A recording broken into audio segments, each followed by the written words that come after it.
Je m'appelle Éric Villemain, je suis journaliste depuis à peu près 25 ans et j'ai un sujet de prédilection pour lequel je suis consultant, ce sont les réseaux sociaux. Pourquoi être présent sur les réseaux sociaux? Pour la première raison qui est que vos clients, vos partenaires, vos fournisseurs sont également sur les réseaux sociaux. C'est un point important, les Français sont massivement sur les réseaux sociaux. Chaque Français appartient en gros à 3 réseaux sociaux, donc évidemment, dans le cadre professionnel, dans le cadre B2B, ils sont également là.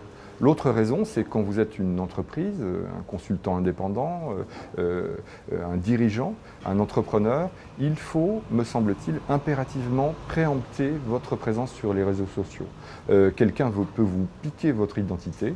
Par exemple, vous ouvrez un compte Twitter, vous mettez votre biographie, l'historique de votre entreprise et vous créez votre compte pour que personne d'autre ne vous le prenne.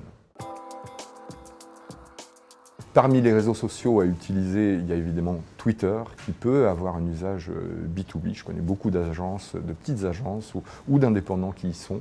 Facebook, bien sûr, parce que 40% des Français internautes y sont.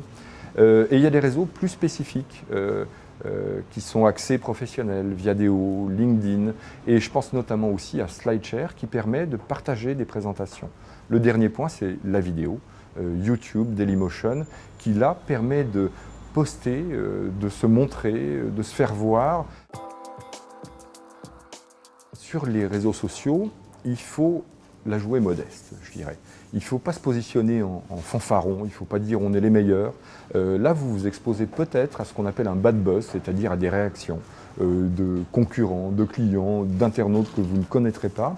Le bon positionnement, c'est un positionnement d'expert. Je connais mon job, je suis au courant de ce qui se passe. Il faut bien avoir en tête que animer son réseau social, ses réseaux sociaux, est quelque chose qui prend du temps. Donc la meilleure façon pour répondre à ça, c'est vraiment de s'organiser, de se garder des plages pendant lesquelles on tweet, pendant lesquelles on poste sur son blog.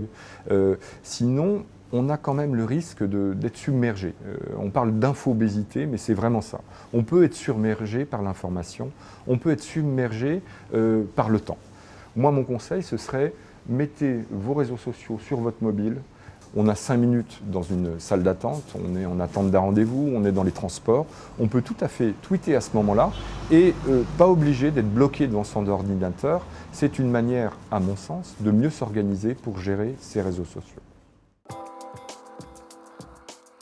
Pour conclure, je dirais qu'il faut faire des choix. Ne pas être présent sur tous les réseaux sociaux, concrètement, vous n'aurez pas le temps. Essayez de regarder un peu où sont vos clients, où sont vos prospects.